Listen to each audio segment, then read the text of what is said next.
뭐 일부 IB들은 네. 10년물 기준으로 네. 5%를 넘어설 수 있다라는 의견들도 내비치고 있는 네. 상황인 거죠. 뭐 금리라는 건 어쨌거나 금융 상품인 거잖아요. 뭐 주식처럼. 그러다 보니까 한쪽에 쏠림이 과하다 보면 일시간적으로 금리가 빠르게 올라갈 수는 있어요. 근데 IB들이 말하는 네. 것처럼 5% 이상으로 금리가 올라갈 수 있냐? 이거는 또 다른 문제일 것 같아요. 결국에는 연준이 올해 인하를 할 수 없을 수도 있겠다라는 내러티브가 형성이 된다면 5%를 넘어서겠지만 파월 의장의 발언 자체는 인하를 안 하겠다라는 발언은 아니었어요. 6, 7월 달이 아니라 조금 하반기로 밀려질 수는 있겠다라는 발언이었기 때문에 대전제 자체가 바뀌지 않았다는 전제하에서는 저는 5% 이상으로 금리가 올라가기에는 어렵다라고는 보고 있어요. 10년물 기준으로요. 바로 모셔볼게요. 하이투자증권 리서치센터의 김명실 연구위원 함께합니다. 어서 오세요. 네, 안녕하세요. 안녕하십니까. 네, 짚어볼 사항이 많은데 일단 간밤에 있었던 파월 의장의 발언부터 좀 보겠습니다.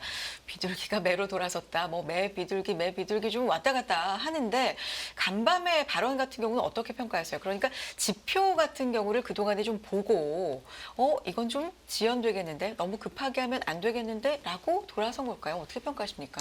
뭐 개인적인 의견으로는 네. 파월 의장도 고민이 굉장히 많았을 것 같아요. 왜냐하면 뭐 직전 FOMC에서는 조금 도비시한 완화적인 의견들을 내비치면서 시장에서 이제 금리 인하가 조금 빨리 다가올 수 있겠다라는 해석을 남겨주었어요. 그렇죠. 그러다가 뭐 최근에 지표 고용이라든지 물가 지표가 파월 의장 또 연준의 의도와는 다르게 생각보다 이제 서프라이즈로 발표가 되면서 뭐 이번 파월 의장의 발언은 결국에는 시장이 뭐 일각에서 기대했던 6월달 혹은 7월달 금리 인하 가능성을 급격하게 후퇴시키는 발언이라고 보고 있고 문제는 이제 연내 인하 횟수에 대해서도 시장이 의구심을 들기 시작했어요.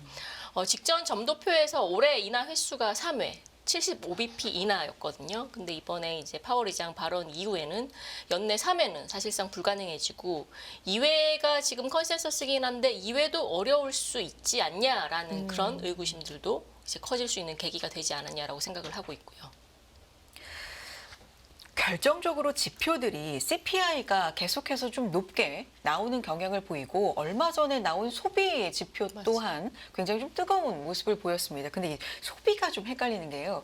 1월 같은 경우는 침체를 걱정할 정도였고 또 잘 나오니까 이거는 금리 인하 지연. 뭐 이렇게 또 해석을 하거든요. 적당한 수준이 어느 정도인지도 사실 저는 좀 헷갈리기 시작을 했고 어떤 식으로 지표를 좀 해석하고 있는 건지도 궁금합니다. 미국의 소비가 왜 중요하냐면 네. 일단 펀더멘털 구조상 미국은 소비 주도의 경제고요. 뭐 네. 예를 들어서 한국 같은 경우는 수출 주도의 경제겠죠. 결국에는 소비 지표가 계속적으로 좋게 뭐 긍정적으로 나오면 이게 결국에는 경기 펀더멘털에서의 성장률이라든지 물가에 대한 상승 압력으로 작용을 할 수가 있는데 지금 글로벌적으로 소비가 잘 나오는 국가는 미국이 유일해요. 유럽도 그렇고 한국은 더더욱 소비 경기가 안 좋은 상황인 거죠. 왜냐하면 고금리의 기간이 장기간 길어지다 보니까 가장 첫 번째로 타격을 받았던 부분 중 하나가 소비였고 결국에는 소비가 물가로 연결되는 카테고리를 생각을 한다면 뭐 소비의 둔화는 결국에는 인플레의 저하, 디스인플레이션을 만들어내는 구도로 연결이 돼야 되는데 미국은 일단 소비 측면에서도 디스인플레이션 압력이 보이지 않다는 거고 거기다가 최근 중동발 지정학적 영향으로 공급 측면, 원자재라든지 유가 같은 그런 공급 측면의 인플레이션 압력이 갑자기 커지다 보니까 소비단에서도 인플레이션 압력이 생기고 그리고 공급 측에서도 인플레이션 압력이 생기다 보니까 이런 부분들을 연준이 가장 걱정하지 않았냐라고 생각을 하고 있고요. 그렇다면 지금 이에 반응해서 2년물 같은 경우가 5%를 넘어섰고 10년물도 뭐 4.6%를 넘어서는 흐름 계속해서 좀 유지되고 있습니다. 채권금리 흐름은 어떻게 보겠습니까? 뭐 일부 IB들은 5% 넘어설 수 있다. 이런 10년물. 콜들도 그렇죠. 네. 10년물 기준으로 네. 5%를 넘어설 수 있다라는 의견들도 내비치고 있는 네. 상황인 거죠. 뭐 금리라는 건 어쨌거나 금융 상품인 거잖아요. 뭐 주식처럼. 그러다 보니까 한쪽에 쏠림이 과하다 보면 일시간적으로 금리가 빠르게 올라갈 수는 있어요. 근데 뭐 결국에는 어느 정도에서 상단을 형성하고 적정 금리 수준이 어느 정도까지 유지가 될 건지 아니면 지금 올라간 수준이 장기간 유지가 될 건지 이게 중요한 포인트일 것 같은데 일단 제가 첫 번째로 연내 인하 횟수가 3회에서 2회 혹은 1회 정도로 줄어들었다고 말씀을 드렸잖아요. 뭐 저희들도 이제 추정을 해요. 과연 이제 연내 인하 횟수가 1회 정도 감소했을 때 미국 국채 10년물에 미치는 팩터에서 어느 부분에서 상승 압력을 줄 수 있는지. 뭐 첫 번째로는 통화정책 영역, 두 번째로는 기대 인플레이션 영역에서 영향을 주겠죠. 그렇게 봤을 때 1차적인 상단은 뭐 저희도 얼마 전에 자료를 발표했지만 4.73%까지는 뭐 연준의 인하 횟수 감소로 올라갈 수 있다라고 전망치를 발표를 했었어요. 그러면 지금이 4.6%를 조금 넘어섰으니까 앞으로 상방 압력은 조금 더 열려일 수 있는 거고. 그럼 일부 이제 연준 IB들이 말하는 네. 것처럼 5% 이상으로 금리가 올라갈 수 있냐? 이거는 또 다른 문제일 것 같아요. 결국에는 연준이 올해 인하를 할 수 없을 수도 있겠다라는 내러티브가 형성이 된다면 5%를 넘어서겠지만 뭐 그저께 오늘 파월 의장의 발언 자체는 인하를 안 하겠다라는 발언은 아니었어요. 사실상 연준이 바라보는 워칭 경로에서 6, 7월 달이 아니라 조금 하반기로 밀려질 수는 있겠다라는 발언이었기 때문에 뭐 인하의 대전제 자체가 바뀌지 않았다는 전제하에서는 저는 5% 이상으로 금리가 올라가기에는 어렵다라고는 보고 있어요. 10년물 기준으로요. 그러면 채권 금리가 다소 예상보다는 또 빠르게 내려오면서 어떤 투자의 시기를 좀 놓쳤다라고 생각하신 분들한테는 채권 투자 개념으로 그 개념으로만 보자면 좀 기회를 볼 수도 있을까요? 어떻게 보십니까? 그렇죠. 네. 뭐 제가 뭐 4.5%, 4.7% 이렇게 지지선을 말씀을 드리는 이유가 저가 매수에 대한 수요는 굉장히 많아요. 뭐 그러다 보니까 뭐 이런 펀더멘털 또는 내러티브 변화 때문에 금리가 튀긴 하지만 말씀하신 것처럼 그런 투자자들의 니즈는 여전히 크다라는 거고 어쨌거나 연준이 지금 상황에서 금리 인상을 하지는 않을 거잖아요. 뭐 모르겠지만 네. 일단 연준의 스탠스 자체가 그렇다 보니까 지금 올라간 금리 수준에 대한 매수 수요는 당연히 발생할 수밖에 없다라고 보고 있고요. 그렇군요. 이 시장에 지금 여러 가지 내러티브 중심이 되는 것들이 있습니다. 채권도 지금 말씀해 주셨지만 그 중심에는 지정학적 리스크가 굉장히 불거진 측면도 있고요. 금리 인하 시점이 점점 멀어지고 있다는 측면. 그래서 안전자산, 달러화가 강세를 보이고 있다는 측면. 이게 다 지금 맞물려서 돌아가고 맞습니다. 있는 것 같습니다. 지금 상황 좀 복잡한 것 같은데요. 네. 어떻게 보세요? 뭐 이제 사실상 금리도 금리인데 환율이 네. 가장 문제인 거죠. 네. 이제 1,400원대가 돌파가 되면서 결국에는 한국은행은 직전에 4월달 금통위에서 도비시한 콜을 했거든요. 네. 그러다 보니까 원화는 약해진 와중에서 지금 페드 파월 의장은 오히려 매파적인 콜을 하다 보니까 당연히 원화는 약세 구도일 수밖에 없는 거고 뭐 결국에는 이거를 깰 수 있는 한 가지 이제 추가적인 이슈가 뭘까를 생각을 해보면 뭐 저는 두 가지 정도로 보고 있어요. 첫 번째로는 5월달 FOMC에서 뭐 연준이 QT 관련된 정책들을 조금 수정을 해야 될 거고 두 번째로 6월달 ECB에서 ECB가 금리 인하를 이제 단행하기 시작한다면 이 구도는 조금 흐트러질 수 있지 않을까라고 생각을 하고 있고요. 그 한국은행 말씀해 주셨으니까 최근에 일각에서는 금통위 이후의 기자회견 발언 때문에 좀 이런 얘기가 나오고 있는 것 같은데, 뭐 고환율을 좀 용인하는 거 아니냐, 이 개입을 좀 예전보다는 덜 하겠다는 의지가 아니냐 이런 얘기도 있습니다. 어떤 발언이냐면 개인과 기관들의 해외 투자가 늘어나면서 선진국형 외환시장 구조가 좀 자리 잡았다. 뭐 이런 답변을 했거든요. 여러 가지 해석이 좀 나오는데 어떤 취지로 보십니까? 뭐 원론적인 발언이기도 했는데 저는 이거를 염두에 둔 것 같아요. 지금 뭐 3월 말에도 있었지만 9월 말에 한국 WGBI 4차 평가가 있어요. 선진국 네, 채권 맞아요. 지수. 네, WGBI라고 네. MSCI처럼 네. 가장 큰 국제 채권 편입 지수인데 네. 이걸 계속 탈락한 이유 중 하나는 외환시장 관련된 개방 정책의 미흡이었거든요. 그래서 뭐 계속적으로 하느니 뭐 외환시장 관련해서 구두적으로든 실질적으로든 개입을 하기 시작하면 여기에서 또 마이너스를 받을 가능성들이 컸었는데 이런 것들을 조금 두루두루 염두에 둔 차원에서 그런 발언을 하지 않았냐라는 생각을 가지고 있고요. 근데 또 두 번째로 뭐 한은도 이렇게까지 생각을 못했겠죠. 뭐 이후에 파월 의장이 기존의 도비시한 스탠스에서 매파적 스탠스로 이렇게 빠르게 돌아설 거라는 것도 예측을 못했었던 것 같고 그런 두 가지 측면들이 어우러지면서 그런 발언들을 하지 않았을까라는 생각을 가지고 있어요. 환율 얘기 조금 해보면 어제 같은 경우는 구두 개입이 좀 나왔고 네. 1,400원 터치라는 게 이게 좀 의미를 계속해서 좀 부여하는 게 역사상 네 번째다. 뭐 외환위기라든지 IMF라든지 이렇게까지 우리가 좀 거슬러 올라가게 되는데 이 레벨들을 어떻게 우리가 보면 되겠습니까? 사실상 과도한 수준이긴 하죠. 뭐 네 번째로는 뭐 적정한 환율의 수준은 아닌 거고, 뭐 그렇다고 해서 지금 국내 경제 상황이 좋아지는 수준도 아니에요. 뭐 지금 내수 경기도 어려워지고, 그럼 경상수지 적자 관련된 폭들도 더 커질 수밖에 없을 것 같고, 그런 상황에서 환율까지 1,400원대를 돌파하다 보면 당연히 국내 경제에 대한 부담감들은 더 커질 수밖에 없을 거죠. 그래서 뭐 구두 개입이 나왔지 않을까, 않았을까라는 생각들도 가지고 있고요. 이게 지속적으로 시장에서는 지금 현장에서는 일하실 때 좀 어디까지 열어두고 보고 계십니까? 1,400원 돌파도 가능하고 네, 뭐 지금 네. 추세로는 돌파를 막을 수 있는 이벤트는 사실상 없어요. 제가 앞서 말씀드렸다시피 그렇다고 연준이 또 스탠스를 바꾸냐, 그건 사실상 어려울 것 같고, 그럼 하느니 금리 인하를 늦출 거냐, 거기에 대해서도 어려워요. 국내 내수 경기는 워낙 좋지 않기 때문에 그걸 염두에 두고 이번 4월달 금통위에서 하느는 도비시한 스탠스로 정책 스탠스를 바꿨던 거고, 그래서 요 구도 자체가 뭐 1,400원에서 빠질 수도 있고 더 올라갈 수는 있는데 지금의 형성된 레인지 자체가 크게 추세적으로 바뀌기는 어렵다라고는 보고 있어요. 적어도 5월달 FOMC 전까지는 뭐 기간으로 따지면 5월 초 정도까지는 되겠죠. 그런데 이게 좀 특이하게 우리나라 상황으로 좀 짚어보고 싶은 게 신흥국 통화가 빠지는 건 그러니까 가치가 하락하는 건 우리만의 문제가 아니거든요. 사실 고환율이 한국만의 문제는 아닌데 보면 MSCI 신흥국 통화 지수가 올해 하락률만 1.8%입니다. 우리나라만의 문제는 아니라는 건데 근데 우리가 유독 좀 빠진다는 거예요. 그쵸, 네. 가치가. 네. 이 이유는 어디에? 뭐 이게 네. 조금 민감한 이슈일 수도 있지만 뭐 총선의 영향도 조금 있었던 것 같아요. 어쨌거나 지금부터는 양당이 이제 양립하는 구조로 결론이 났잖아요. 그러다 보니까 정치 관련 리스크 요인들도 아마 원화에 반영이 되지 않았을까라는. 왜냐하면 일각에서는 총선 이후에 뭐 이런 결과가 만약에 나온다면 원달러 환율의 약세 압력이 더 커질 수 있다라는 뷰들이 있었고요. 그리고 두 번째로는 제가 앞서 말씀드린 것처럼 올해 하반기부터는 한국은행의 인하 가능성들이 다른 신흥국들보다는 높아요. 아마 6월달 22에 이어서 한은은 7, 8월 정도에 인하를 할 가능성들이 크기 때문에 연준보다 앞서서요. 그렇죠. 네. 그런 통화 정책에 대한 구도감이 기대감이 형성되어 있다면 당연히 원화는 약세로 갈 수밖에 없다는 거죠. 우리나라만의 좀 특이한 상황들 뭐 네. 이런 것들도 지금 생각을 좀 하고 계신 것 같은데 리포트로 지금 내신 제목이 저는 좀 특이해서요.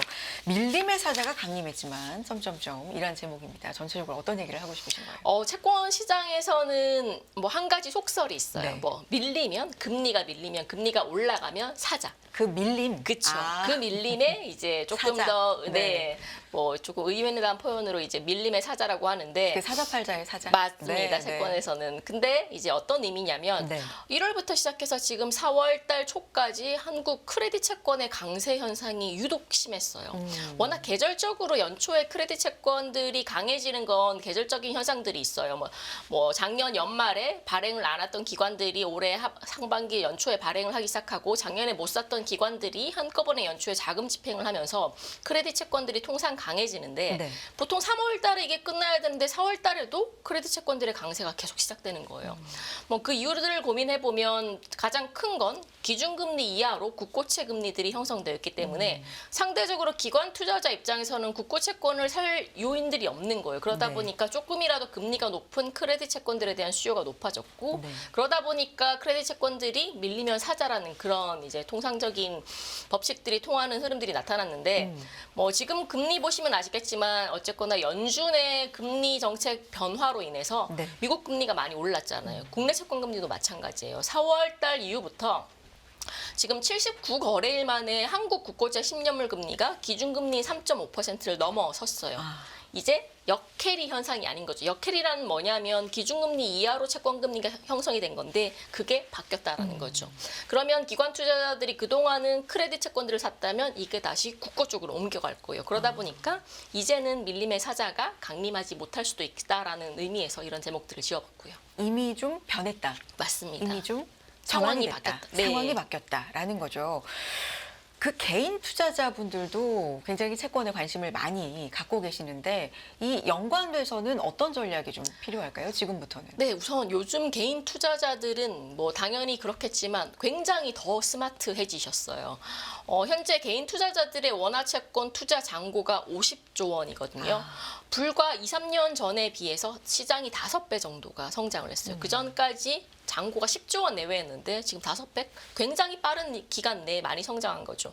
그럼 개인들이 언제부터 왜 이렇게 채권을 관심을 가지기 시작했지? 라고 고민을 조금 해보면 결국에는 금리가 올라갔잖아요. 지금 은행들 정기예금 금리가 뭐 6개월에 제가 알기로 3% 조금? 3% 네네. 초반 정도 주고 12개월도 3% 초중반 정도에서 정기예금 금리가 형성되어 있는데 A급짜리 크레딧 채권들을 사면 1년에 뭐 4%에서 많게는 5%까지 금리를 주거든요. 근데 아시다시피 A급들의 회사채가 망하지만 않는다면 1년 이후에 그 돈은 채권의 그 가격 특성상 돌려받을 수 있는 돈이에요. 은행의 예금 구조랑 똑같다는 거죠. 그러다 보니까 개인들이 조금이라도 높은 금리를 찾아서 투자를 한다는 거죠. 대신에 주식과는 다르게 원금 손실의 우려가 회사가 망하지 않는다면 없기 때문에 개인들의 투자 선호가 높아진 거고, 과거 같으면 개인들은 절세 목적으로 국고 채권, 만기가 긴 30년, 50년짜리 국고 채권들을 많이 매집을 해왔는데 요즘 달라진 트렌드는 국고보다는 조금 더 높은 금리를 주는 우량 크레딧 채권들로 이동을 하고 있다는 거죠. 예를 들면 뭐 요즘 PF 때문에 약간 휘청거렸던 금융 캐피탈채 같은 채권들 금리가 1년에 뭐 4에서 5% 정도 주거든요. 그런 채권들의 수요가 뭐 소위 말해서 엄청나게 늘어났다라고 보시면 되세요. 진짜 스마트한, 네. 발빠른 움직임이 좀 있는 건데 네. 사실 이 크레딧 관련돼서는 특히나 우리가 뭐 레고랜드, 그러니까 환율이 지금 1,400원을 하니까 언제 이렇게 갔었지? 그 역사를 좀 찾아보니까 네. 레고랜드 때가 또 많이 올랐었잖아요. 네. 그러니까 이런 여파가 아직까지 완전히 꺼졌다고 볼 수는 없기 때문에 이런 불안감 또한 네. 채권 시장에서 투자를 할 때 좀 감안 사항으로 잡힐 것 같은데 분위기는 어떻습니까? 요즘 한 가지 걱정되고 네. 있는 건 최근에 CDS, 한국 CDS 스프레드가 많이 벌어졌어요. CDS 스프레드가 벌어진다는 건 한국의 뭐 지정학이든 어떤 일정 리스크가 커졌다는 걸 의미를 하는 거죠. 외국인의 시각에서는. 신용에 대한. 그렇죠. 네. 신용에 대한 리스크가 커졌다는 건데 한국의 CDS가 올라가고 있는 건 제가 말씀드린 대로 정치적인 이슈도 네. 있고 환율에 대한 부담감들도 있고 거기다가 지금 한국의 금리 기간, 고금리 기간이 길어지면서 여전히 부동산 그리고 부동산과 관련된 PF에 대한 리스크들은 여전히 잠재되어 있다는 거죠. 그런 부분들이 복합적으로 반영되면서 CDS 스프레드가 스물스물 올라가고 있다는 거는 뭐 어떻게 보면 한국 전반의 자산 시장에 대한 조금 불확실성이 반영되지 않았냐고 보고 이 추세가 계속된다면 외국인 자금들의 이탈 가능성까지도 조금 염두에 둘 필요가 있다라고는 보고 있어요.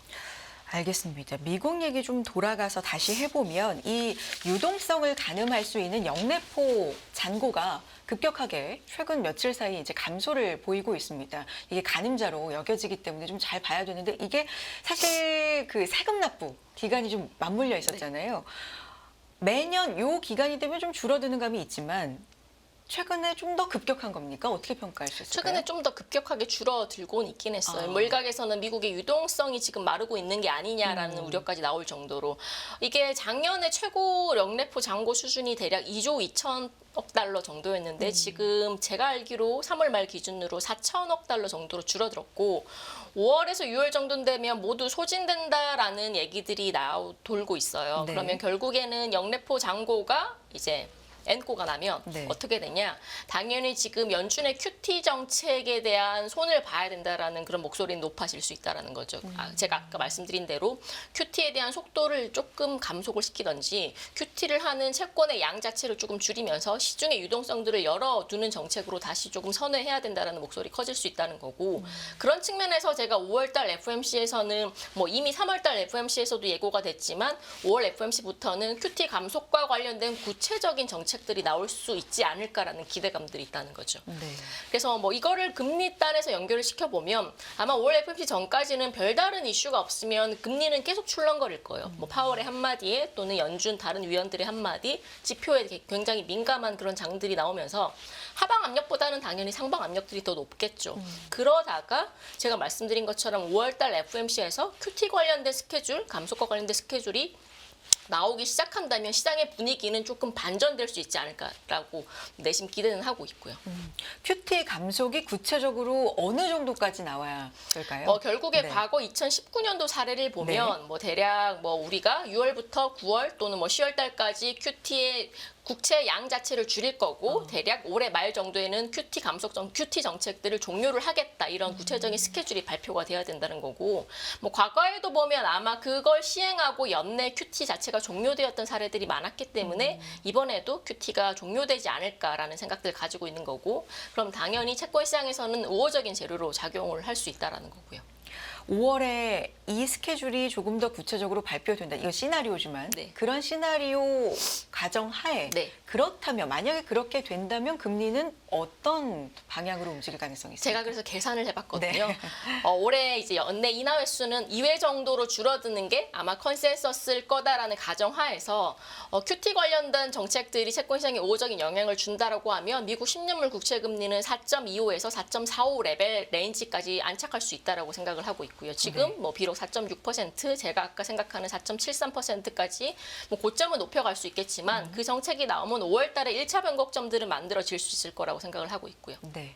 그렇다면 이에 따른 우리의 채권 투자 방향 다시 한번 결론을 좀 내주시기 뭐 바랍니다. 결국에는 채권 투자의 확실한 변곡점을 만들기 위해서는 연준이 인하를 해야 되는 거죠. 그 뒤부터는 아마 미국 국채 금리는 쭉쭉 빠질 거예요. 근데 그 전까지는 불확실성이 굉장히 크다라는 측면에서는 뭐 직전에도 말씀드렸겠지만 뭐 채권 투자의 방법 중 하나가 이제 듀레이션을 넓게 가져가는지 아니면 듀레이션을 짧게 가져가는지 요 두 가지예요. 뭐 네. 제 생각에는 금리가 높아졌기 때문에 금리 매력도는 충분히 있어요. 다만 아직까지 연준의 인하콜을 확신할 수는 없기 때문에 듀레이션을 조금 짧게 가는 짧게 가는 투자 방법, 예를 들어서 만기가 짧은 고금리 채권들을 사시는 투자 방법들은 추천을 드리고 오히려 언제일지 모르는 금리 인하에 베팅을 하면서 듀레이션을 길게 가져가는 투자 행태들은 저는 추천을 드리진 않습니다. 언제일지 모른다지만 어쨌든 올해 안에 맞습니다. 혹은 늦어도 네. 뭐 내년 네. 뭐 아주 보수적으로 봐도 초에는 한다. 네. 그렇다면 더 중요한 거는 횟수일까요? 가장 중요한 건 최종 정책 금리 레벨이 되겠죠. 과연 연준이 이번에 인하 사이클에서 얼마만큼 5.5에서 얼마만큼 금리를 내릴 수 있을지가 관전 포인트일 것 같고 뭐 지금 연준의 점도표 기준으로는 3%대 초반까지 금리를 내릴 수 있다는데 뭐 이번에 FOMC 지나고 나서는 이게 변경될 수도 있을 것 같아요. 근데 이제 과거의 연준의 인하 사이클에서 연준의 정책 금리 인하 폭은 얼마였는지 아세요? 모르겠어요. 대략 450bp에서 550bp 정도였어요. 엄청나게 인하를 많이 했다라는 거죠. 근데 제 개인적으로는 이번 사이클에서 그렇게까지 연준이 인하를 할 가능성들은 낮다라고 보고 있고 뭐 연준이 원하는 대로 물가가 2% 이하로 안착하기에는 빨라야 내년 말 정도라고 보고 있어요. 그렇기 때문에 이번 사이클에서 연준의 인하폭은 대략 200bp에서 250bp 정도가 합리적이지 않을까라고 생각을 하고 있고요. 그 와중에 계속해서 좀 영향을 미치고 있는 물가 네. 지표는 좀 지켜볼 필요가 맞습니다. 있을 것 같네요. 네. 알겠습니다. 여기까지 듣도록 하겠습니다. 하이투자증권 리서치센터의 김명실 연구위원 함께 했습니다. 오늘 말씀도 잘 들었습니다. 감사해요. 네, 감사합니다. 네.